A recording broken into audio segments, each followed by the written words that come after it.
Hello everyone, আমি পিয়ালি। তো চলে এলাম একটা ব্লগ ভিডিও নিয়ে অনেক দিন পর। আশা করি তোমরা সবাই খুব ভালো আছো, আমিও খুব ভালো আছি। তো যারা যারা এখনও ফলো করনি প্লিজ ফলো করে দিও, আর লাইক কমেন্ট শেয়ার করতে ভুলো না। তো আমার একটা নতুন ভিডিওতে সবাইকে জানাই স্বাগত। তো সকালবেলা ঘুম থেকে উঠে যা বাড়ির কাজ থাকে টুকটাক সব কাজ করে নিয়ে মাম্মামকে ডেকে তুললাম। মাম্মামের এখন স্কুল ছুটি, ওই জন্য একটু দেরিতে ঘুম থেকে ওঠে। ওকে ডাকতে ডাকতে উঠলো, তারপরে আমি বিছানাটা তুলে নিলাম। ও ব্রাশ করে এলো, ওকে করে দিলাম ছাতু। আর আমি খেয়েছিলাম চা আর বিস্কুট সকালবেলা।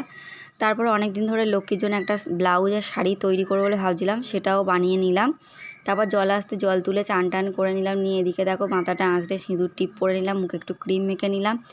তারপরে ঠাকুর ঘরে যাওয়ার আগে মামামকে বললাম, মামামেরও স্নান হয়ে গেছে, ওকে বললাম যে ঠাকুরের বাসন কটা মেজে আর ঠাকুর ঘরটা মুছে আসতে। ততক্ষণে আমি মাথা টাথা ছেড়ে নিয়ে আমি ভাবলাম আজকে বৃহস্পতিবার যেহেতু নিরামিষ, ওই জন্য সবজিটা কেটে রেখে ঠাকুর ঘরে যাব। তো ঠাকুর ঘরে প্রথমে এসে ঠাকুর ঘরটা ভালোভাবে গুছিয়ে নিলাম, ঘটগুলো লাবিয়ে।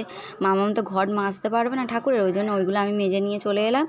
তারপরে তোমার ফুলগুলো চুবড়িতে ঢেলে নিলাম। মা আগের দিন ফুল কিনে এনেছিল যেহেতু বৃহস্পতিবার, ওই জন্য। তারপরে জলের মধ্যে ফুল ছড়িয়ে ঠাকুরের শাড়ি টাড়িটা খুলিয়ে লক্ষ্মী ঠাকুরকে স্নান করিয়ে দিলাম সুন্দর করে। দিয়ে আমার তৈরি করা ব্লাউজ আর এই যে দেখো শাড়িটা পরিয়ে দিলাম।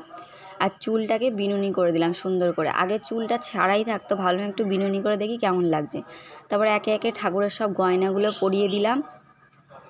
দিয়ে এবার মুকুটটাও পরিয়ে দিলাম। এবারে দেখো মালাটা পরিয়ে দেবো, রজনীগন্ধার মালাটা দিয়ে এবার ঠাকুরকে একটু সিঁদুর পরিয়ে দেবো। দিয়ে এবার দেখো ওপর থেকে একটু ফুল ছড়িয়ে দেবো। দেখো কত সুন্দর লাগছে আমার মা লক্ষ্মীকে। তোমাদের কেমন লাগলো অবশ্যই জানিও। আমার মাম্মামও খুব সুন্দর করে পুজো করে, যেহেতু ও ঠাকুরকে চান করাতে পারবে না, ওই জন্যে আজকের পুজোটা আমি করছি। না হলে মাম্মাম পুজো করে, যখন আমি ব্যস্ত থাকি সময় পাই না মাম্মামকে বললে মাম্মামও সুন্দর করে গুছিয়ে পুজো করে। মাম্মাম দেখতে দেখতে অনেক বড় হয়ে গেল। তো এই যে ঠাকুরকে সিংহাসনে বসিয়ে দিলাম, দিয়ে মুকুটটা ঠিক করে দিলাম। দিয়ে এবার ঘরটা পেতে নেব। তো পাথর বাটির ওপরে 5টা সিঁদুরের টিপ দিয়ে নিলাম। তো জল ভরা ঘটে স্বস্তিক চিহ্ন রেখে 3টে সিঁদুরের টিপ দিলাম। আর ডাবের ওপরেও 5টা সিঁদুরের টিপ দিয়ে দিলাম, আম পাতায় সিঁদুরের টিপ দিলাম। এবার 5টা দুব্বো 5টা ধান পাথর বাটির উপরে দেবো, দিয়ে ঘরটা বসিয়ে দেবো লক্ষ্মী ঠাকুরের সামনে। তারপরে জল শঙ্কর মধ্যে জল দিয়ে আতর চাল দিয়ে সিঁদুরের টিপ দিয়ে দেবো। আর লক্ষ্মীর ঝাঁপিতেও সিঁদুরের টিপ দিয়ে দেবো। দিয়ে একে একে ওই যে দেখো আমার ভোলে বাবাকে স্নান করিয়ে দিলাম গঙ্গা জল দিয়ে। ওদিকে ক্রমদেবতারও একটু স্নান করে দিলাম। তারপর বেলপাতা দিলাম ভোলে বাবাকে। তারপর ঘটের ওপরে ফুল বেলপাতা দুব্বো সব দিয়ে ঘর উপরে দিলাম। এবার সব ঠাকুরগুলোকে ফুল দিয়ে সুন্দর করে সাজিয়ে দেবো। তারপর দেখো ঠাকুরের থালা বাটি গ্লাস দিয়ে ভোগ দিয়ে দিলাম। দিয়ে সব ঠাকুরের গ্লাসে বা থালায় তুলসী পাতা দিয়ে দেবো এক একটা করে। দিয়ে এবার বাকি ফুলগুলো সাজিয়ে দেবো। আর ফুল যেহেতু রাখবো না, গরম পড়ে গেছে, ফুল ভালো থাকবে না, ওই জন্য সব ফুল দিয়ে দেবো। আর এই যে গাছের আমাদের জবা ফুল হয়েছিল, তো সেইগুলোও ঠাকুরকে দিয়েছি। আর এদিকে ধূপ জেলে নিয়েছি, ধুনো ধূপও জ্বেলেছি, এমনি ধূপও জেলে নিয়েছি। তো মা মাঝে মাঝে যখন মা পুজো করে যায় না তখন আমি করি, মামাম করে, নাহলে মা পুজো করে সকালবেলা করে। তো পুজোর দিকটা অতটাও আমার চাপ থাকে না, যেদিন যেদিন মা করে না আমাকে করতে হয়, নাহলে মামাম করে। আর বৃহস্পতিবার করে আমিই পুজো করি, কারণ যেহেতু ঠাকুরকে স্নান করাতে হয় ওই জন্যে। তো এই যে দেখো আমার পুজো দেওয়া হয়ে গেছে। এবার শাঁখ বাজিয়ে ঠাকুরকে প্রণাম করে নেব। তো বাইরে ফুল আর তুলসী পাতা বেলপাতা রেখেছি, বাইরের ঠাকুরকে জল ফুল দেবো একটু, দিয়ে চলে যাব নিচে।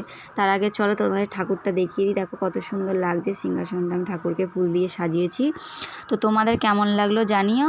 তো চলো এবার নিচে গিয়ে রান্নাটা করতে হবে, যেহেতু আজকে বৃহস্পতিবার নিরামিষ।